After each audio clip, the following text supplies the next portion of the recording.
Ontem a pastora Marlene ficou, eu acordei de madrugada lá, tá a pastora Marlene acordada lá na mesa lá, né? De vez em quando, vez em sempre, né?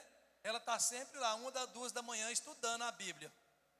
E aí ela estava justamente preparando esse texto. E eu achei ele extraordinário.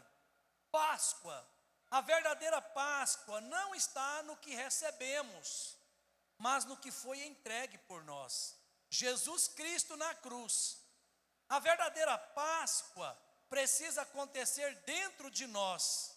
Não é tradição, é transformação.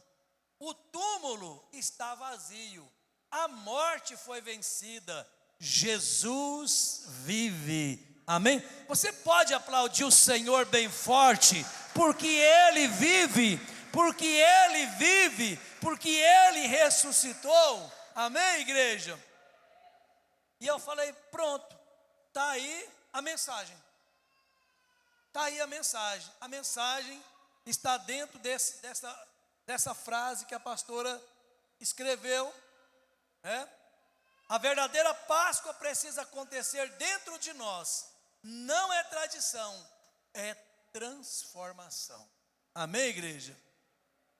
E Mateus 28:6 diz assim: Ele não está aqui, porque já ressuscitou, como havia dito.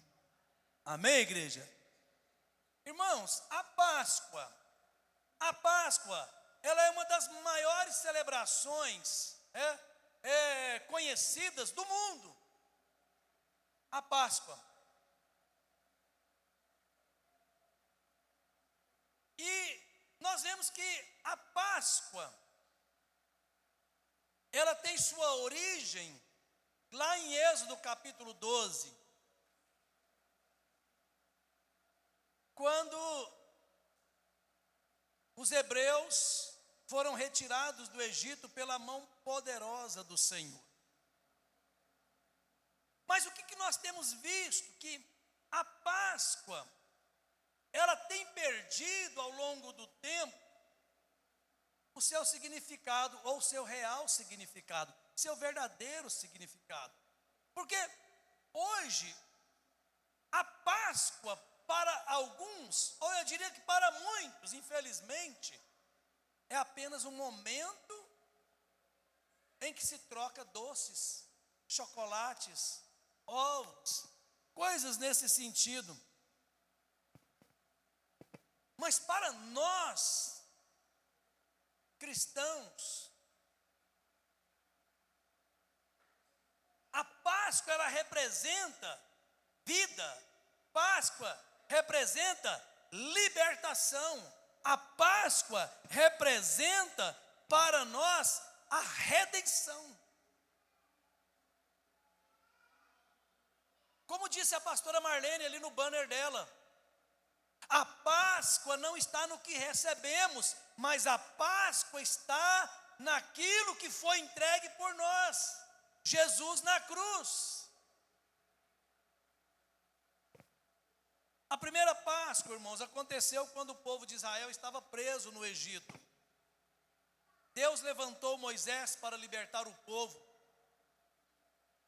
Deus enviou 10 pragas para ali aquebrantar a dureza do coração de Faraó e ensinar ao mesmo tempo algumas verdades espirituais ali para o povo hebreu, tanto para mostrar o poder da mão de Deus aos egípcios, mas na 10ª e a última praga foi a praga fatal. Foi a praga que trouxe morte aos primogênitos. Foi a praga que dizimou os primogênitos do Egito. Mas quando Deus estabelece a última praga, havia uma condição e havia um ritual que precisava ser feito, aonde cada família deveria, se ela fosse pequena, se juntar a uma outra família, e eles deveriam entrar para dentro das suas casas, deveriam sacrificar um cordeiro, pegar o sangue, derramar o sangue em uma bacia, pegar um ramo de uma erva chamada isopo.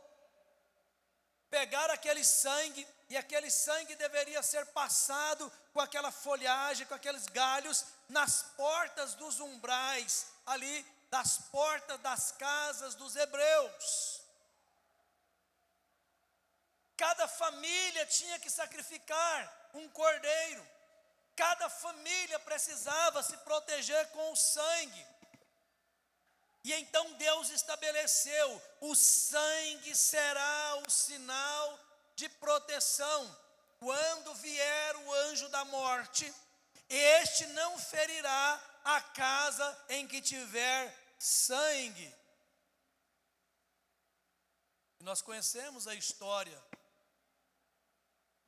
E o texto era muito claro: onde houver sangue, a morte não vai entrar. Êxodo capítulo 12, o versículo 13: quando eu vir o sangue, passarei por vós. Aliás, passarei acima de vós. O que isso nos ensina? Irmãos, que a libertação, ela vem por meio de um sacrifício. O sangue representava naquela situação ali vida e proteção. Deus sempre provê um escape. Sempre. Enquanto no Egito um cordeiro foi morto, olha o contraste. Em Jerusalém, o cordeiro de Deus estava sendo entregue. Enquanto o sangue foi colocado nas portas das casas dos hebreus no Egito, o sangue de Jesus foi derramado na cruz e tocou a terra. É um paralelo extraordinário. Mas existe uma diferença poderosa, irmãos. É algo extraordinário. Veja bem, o cordeiro do Egito foi sacrificado e morreu. O cordeiro do Egito, ele foi morto. E ali ele foi servido como refeição. Jesus também morreu. E ele era o Cordeiro Santo de Deus, o Cordeiro Santo de Deus que tira o pecado do mundo, segundo João Batista. E ele mesmo declarou, eis aí o Cordeiro de Deus, aquele que vem para tirar o pecado do mundo, também foi crucificado em uma cruz, seu sangue foi derramado. Mas qual é a diferença de Jesus com o Cordeiro da Páscoa hebraica? O Cordeiro da Páscoa hebraica não ressuscitou, mas o Cordeiro da nossa Páscoa, esse ressuscitou, amém? Ele ressuscitou. Por isso que Mateus diz, ele não está aqui, porque já ressuscitou. Como havia dito, a Páscoa judaica, ela é um símbolo de livramento da morte física. Mas Jesus Cristo, como nossa Páscoa, ele é um símbolo de livramento da morte espiritual.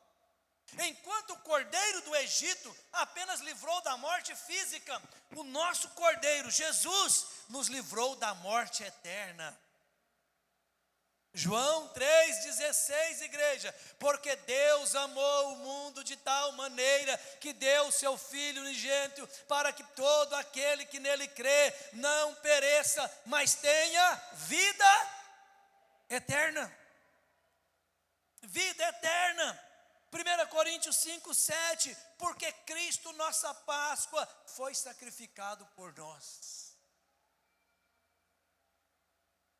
A cruz não foi o fim. Amém, igreja? A cruz não foi o fim. Mateus 28 diz, ele não está aqui. Quando, lá no Evangelho de João, quando Maria vai ao túmulo, juntamente com as outras ali, mulheres, e elas chegam aqui, o anjo pergunta para ela, a quem vocês buscais? A quem vocês estão procurando? Estamos procurando por Jesus. Ele não está aqui. Ele ressuscitou. Não procura entre os mortos aquele que está vivo. Não procure no meio dos mortos aquele que vive. Ele ressuscitou. Os discípulos pensaram, irmãos, que tudo tinha acabado quando Jesus morreu. Qual foi a atitude dos discípulos? Cada um voltou para a sua vida normal. Eles voltaram a pescar, eles voltaram porque eles pensaram, está acabado, acabou, o sonho acabou. O inferno comemorou. A esperança parecia enterrada. Ei, mas Deus estava trabalhando no silêncio. Amém, igreja? Ei, o túmulo não é o ponto final. O túmulo é apenas uma vírgula de Deus. Tem continuidade, igreja. Olha, muitas das vezes tem coisas na sua vida que parecem estar mortas, sonhos estão enterrados, promessas que parecem ter acabado. Ei, mas deixa eu dizer algo para você. Deus continua trabalhando depois do terceiro dia, amém? Ele continua trabalhando, aleluias. E Ele é o Deus da ressurreição, Ele é o Deus da vida, Ele é o Deus que traz de volta os nossos sonhos. A cruz não é o ponto final, igreja. A ressurreição de Jesus é a nossa vitória.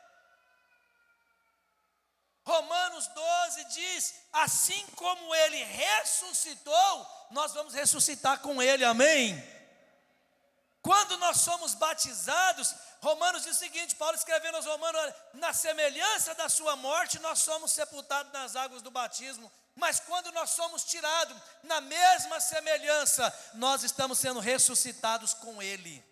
Então deixa eu dizer algo para você, você vive porque Cristo vive em você, nós vivemos porque Ele vive em nós, Jesus é a nossa Páscoa, aleluias.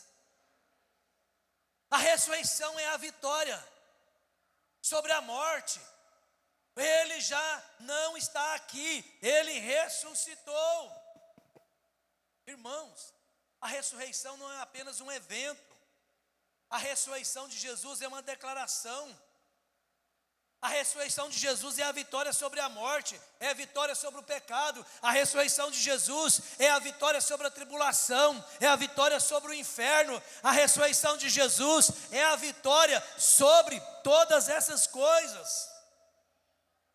Romanos 8:11 diz que o Espírito que ressuscitou a Jesus Cristo habita em mim, habita em você. É o Espírito Santo em vós, amém, igreja?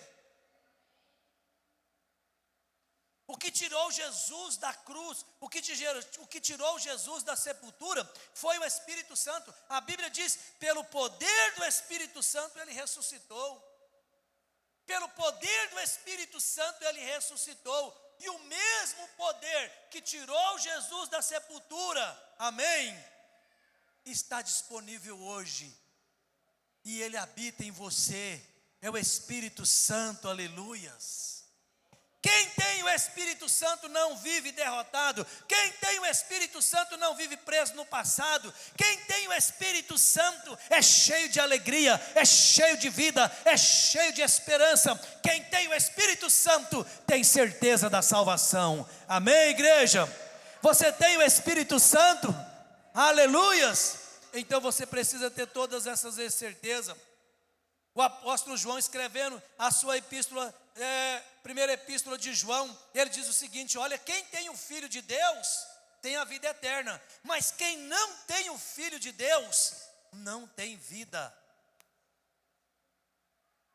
Só tem vida quem tem Jesus, só tem a vida eterna quem tem Jesus. 1 João capítulo 5, versículo 11, diz assim, ó, e o testemunho é este, que Deus nos deu a vida eterna, e esta vida está em seu Filho. Quem tem o Filho, tem a vida. Quem não tem o Filho de Deus, não tem a vida.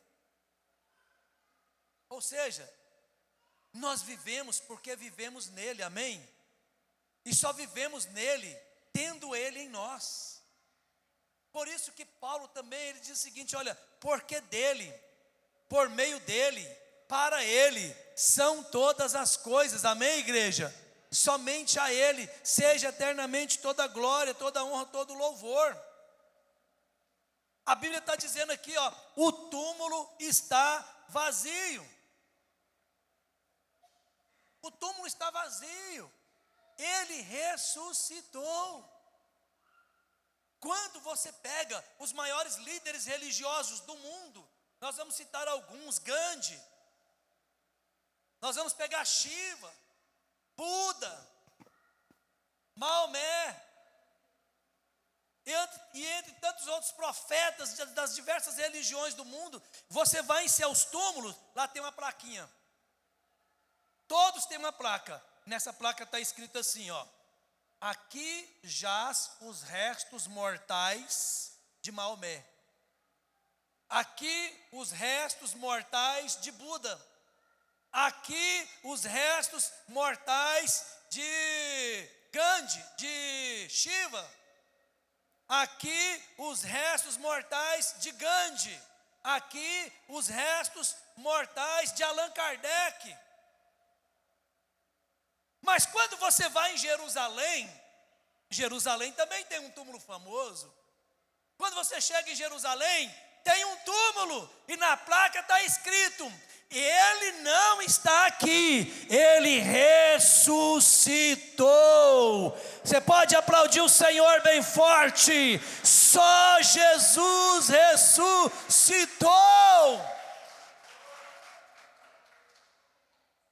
Enquanto os outros túmulos dizem, aqui jaz, no túmulo de Jesus está escrito, aqui não jaz. Ele ressuscitou, não tem nada dele aqui, não ficou nada. Porque ele venceu a morte. Maomé não venceu a morte, Gandhi não venceu a morte. Os líderes religiosos do mundo não venceram a morte. Buda não venceu a morte. Eles não venceram a morte. Só Jesus, só o Filho de Deus venceu a morte. Amém, igreja? Jesus cumpriu o que prometeu. O túmulo vazio, nós temos aquela imagem ali. O túmulo vazio é a prova de que Deus cumpre suas promessas. Amém? O túmulo vazio está dizendo, a morte não venceu.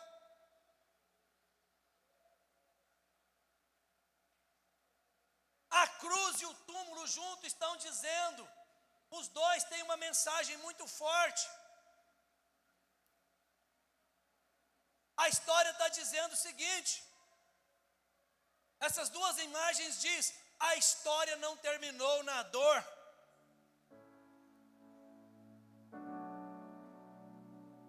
Ei, se o túmulo está vazio, como ele está vazio, ainda há esperança, ainda há recomeço, porque o túmulo está vazio, há milagres. Continue crendo, continue tendo esperança, continue acreditando que, ainda que seja das cinzas, você vai recomeçar, porque Ele vive, aleluia. Deus não se esqueceu de você, o que Ele prometeu, Ele vai cumprir. O seu fim ainda não chegou. Sua história não tem um ponto final. Sua história tem uma vírgula. Sua história tem uma vírgula. Você pode não conseguir ler hoje, mas Deus está escrevendo. Ele está escrevendo e o final é de glória. O final é surpreendente. O final da sua história é de resplendor, é de glória eterna. Pensamentos de paz é que eu tenho a vosso respeito, não de desejar-vos o mal. O meu desejo é que vocês tenham um futuro glorioso. Ei, ainda que o momento das páginas da sua história seja de dor, Deus está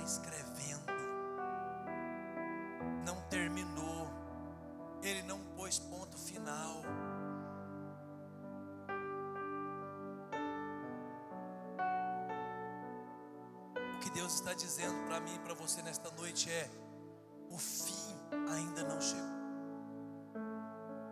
A história continua sendo escrita. Igreja, na primeira Páscoa, a Páscoa hebraica, o sangue livrou da morte física.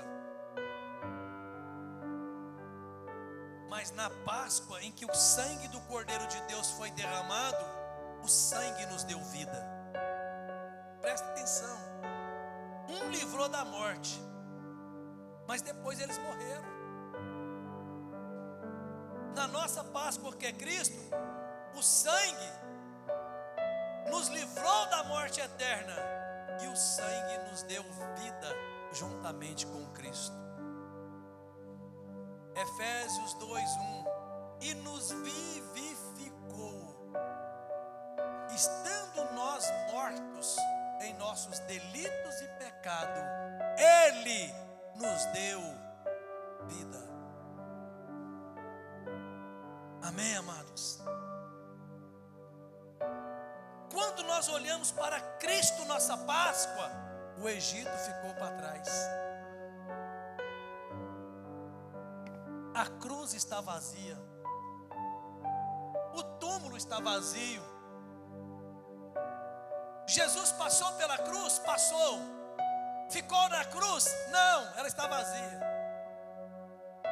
Ele foi colocado no túmulo? Ele permaneceu no túmulo? Não, o túmulo está vazio. Sabe por que essa cruz está vazia, igreja? Olhe para essa imagem. Sabe por que essa cruz está vazia? Sabe por que aquele túmulo, aquela representação ali está vazia? Isso ficou vazio para que o céu estivesse aberto para mim e para você. Hoje o céu está aberto. Hoje o céu está aberto. Hoje o céu está aberto. O caminho está livre. Você pode chegar ao Pai. Você pode chegar ao Pai, porque Jesus, o novo e verdadeiro caminho, aleluias, é que te conduz ao Pai. Apocalipse capítulo 1, versículo 18. Jesus diz assim: olha, estive morto. E ele afirma: eu morri. Eu estive morto, mas agora eu estou vivo para todo sempre. Eu sou o que morri, mas o mesmo que morri está vivo eternamente.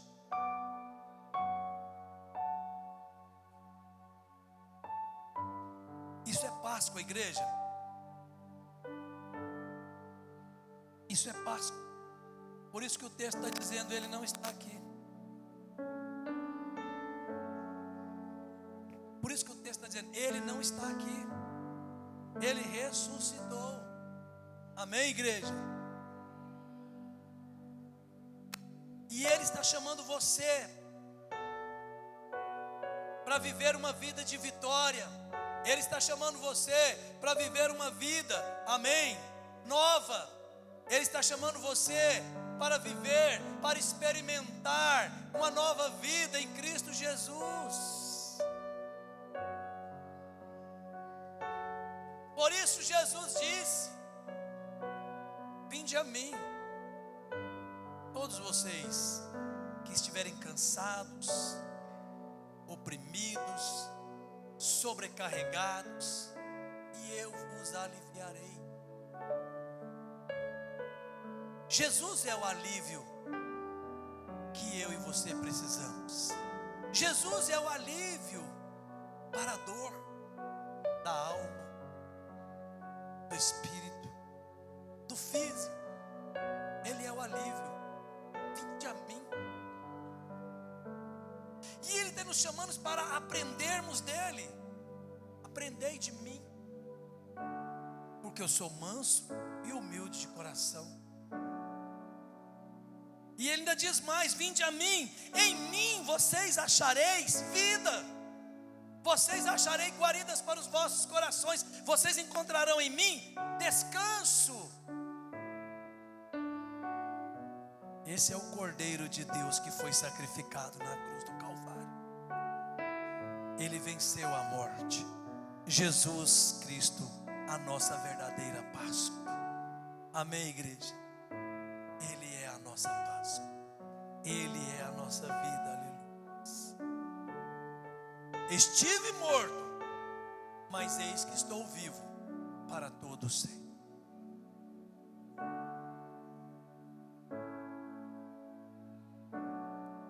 Ensine isso para os seus filhos. Páscoa não é chocolate. Páscoa não é troca de presentes. Páscoa é transmissão de vida. Páscoa é ensinar que Jesus deu a sua vida na cruz do Calvário por mim e por você. Amém? Vamos nos colocar em pé.